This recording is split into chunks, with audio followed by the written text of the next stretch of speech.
আসসালামু আলাইকুম রহমতুল্লাহি ওয়া বারাকাতুহু। প্রিয় শ্রোতাবৃন্দ,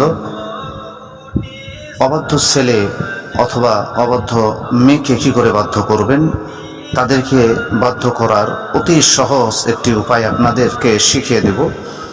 কোনো ছেলে যদিও অতিরিক্ত অবাধ্য হয়ে থাকে, তাহলে আল্লাহ পাকের এই নামটি বিসমিল্লাহ প্রথমে বলবেন। বিসমিল্লাহ বলে তার সন্তানের কপালের হাতটি রাখবেন, আপনার ডান হাতটি রেখে 21 বার এই দোয়াটি পাঠ করবেন।